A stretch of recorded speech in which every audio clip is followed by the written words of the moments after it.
Assalamualaikum warahmatullahi wabarakatuh. Perkenalkan, nama saya Syarani Auliana Vitasari, NIM 206023. Di sini saya akan membahas tentang cara pengolahan hasil tes dan non-tes.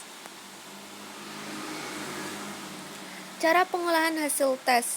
Menurut Zainal Arifin, dalam pengolahan data hasil tes ada 4 langkah pokok yang harus ditempuh, yaitu main score, yaitu memberi skor terhadap hasil tes yang dapat diperoleh oleh peserta didik. Untuk memperoleh skor mentah diperlukan 3 jenis alat bantu, yaitu kunci jawaban, kunci skor, dan pedoman konversi. Yang kedua, mengubah skor mentah menjadi skor standar sesuai dengan norma tertentu. Yang ketiga, mengkonversikan skor standar ke dalam nilai baik berupa huruf maupun angka. Keempat, melakukan analisis soal jika diperlukan untuk mengetahui derajat validitas dan reliabilitas soal, tingkat kesukaran soal,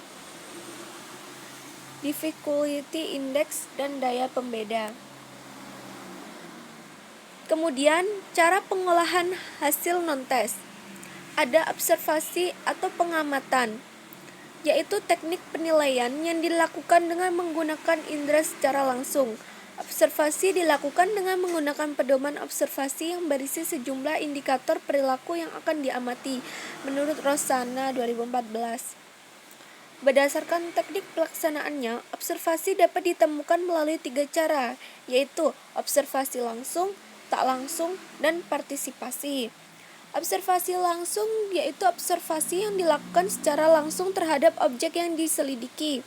Sedangkan observasi tak langsung yaitu observasi yang dilakukan melalui perantara baik teknik maupun alat instrumen. Kemudian observasi partisipasi yaitu observasi yang dilakukan dengan cara ikut ambil bagian atau melibatkan diri dalam situasi objek yang diteliti. Cara yang kedua adalah dengan wawancara. Teknik wawancara pada satu segi mempunyai kesamaan arti dengan tes lisan yang telah diuraikan di atas. Teknik wawancara ini diperlukan pendidik untuk tujuan mengungkapkan atau menanyakan lebih lanjut hal-hal yang kurang jelas informasinya. Teknik wawancara ini dapat pula digunakan sebagai alat untuk menelusuri kesukaran yang dialami peserta didik tanpa ada maksud untuk menilai. Wawancara terdiri dari 2 jenis, yaitu wawancara langsung dan tidak langsung.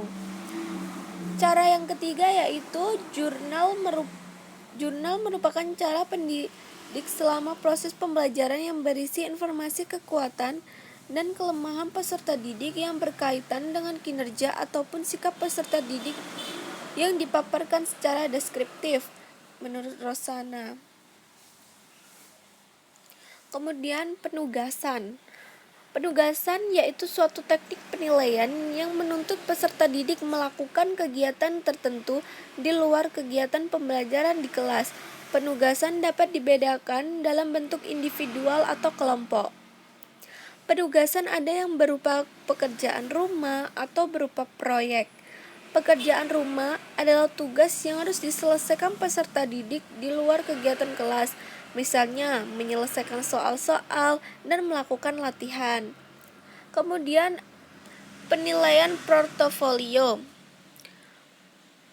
Penilaian portofolio yaitu suatu model penilaian yang bertujuan untuk mengukur kemampuan peserta didik dalam membangun dan merefleksi suatu tugas atau karya melalui pengumpanan bahan-bahan yang relatif dengan tujuan dan keinginan